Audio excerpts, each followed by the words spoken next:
So I've talked about your basic demand. Let's talk about some of the variations on a theme. I'm going to confuse you. I'm doing this intentionally. This is when people talk about an inverted demand curve, they only give you the bottom half of this figure, but I want to tell you the truth. So what's happening with this demand curve? What happens to the quantity demanded as price increases? So as the price goes up, the quantity demanded increases, but that's against the law, right? Doesn't the law say that as price goes up, quantity demanded decreases? So what's going on? This is what happens with luxury products. Is up, and this is why I give you the full curve up to a point, because you know at $500,000, demand for Rolex watches is going to go down.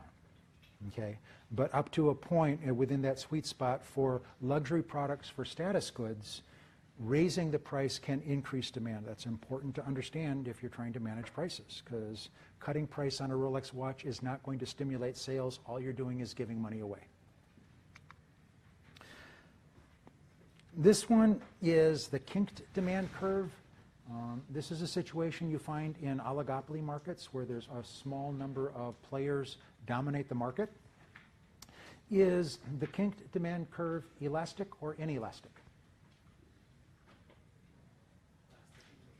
Say again? It's elastic up to a price, and then inelastic over the price? Inelastic to a point. Yeah, got you. You know, I had a real good chance here to look really smart, but you guys just got it right away. That's exactly right. So in an oligopoly situation, and that's kind of what this line that I have in the middle is all about. That line is the market price, or sometimes called the market clearing price. And the idea is, think about this. I have a small number of players. If I want to cut price to increase demand, what's going to happen? So I cut price, and all of a sudden, all of my competitors' customers are coming to me. What are my competitors going to do? They're going to cut their price.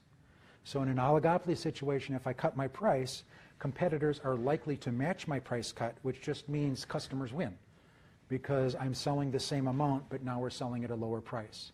So in an oligopoly situation, for one business to lower prices on their own to stimulate demand is not going to stimulate demand. It's just going to encourage others in the industry to lower their prices as well. Nobody wins.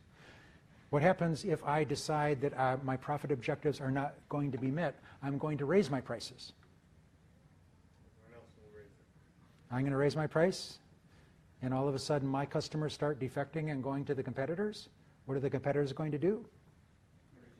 Say thank you. Thank you very much. Keep those prices high. We're all for you.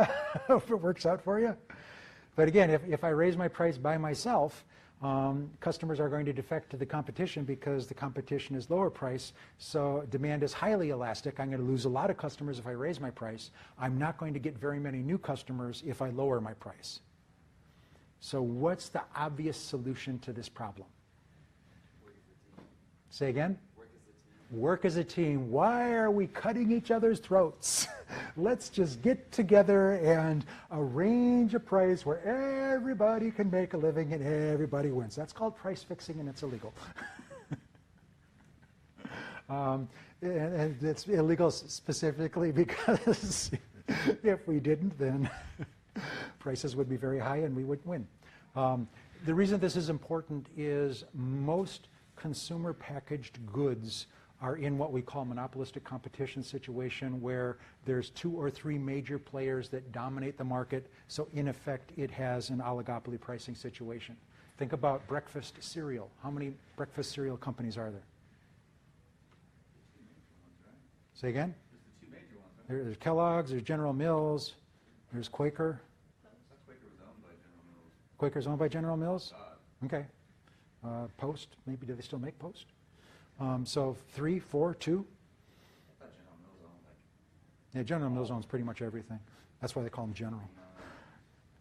I grew up in Minnesota. It's General Mills' hometown.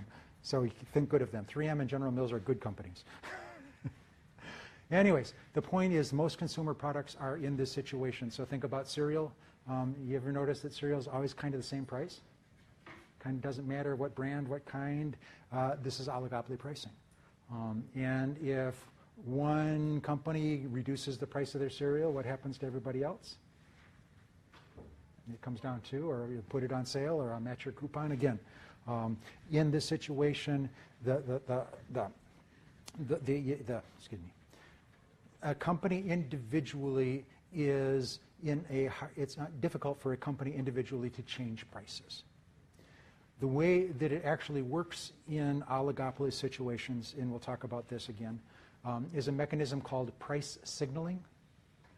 And the way that price signaling works is and actually in companies that are in this situation, people are very much aware of price fixing and sometimes are reluctant, like at conventions, even to be alone in a room together just to avoid the appearance of collusion.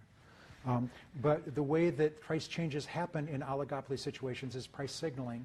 And with price signaling, a company will announce a price change that's going to take effect at some future date. Typically, it's the dominant player in the industry that takes the lead on pricing. And then you wait. And if other companies in the industry announce that they also are going to increase their prices at some future date, then the price increase sticks. If they don't, then I'll either back off from the price increase or offer rebates. Or you see this in the automobile industry where everybody announces what their prices are going to be for the fall season.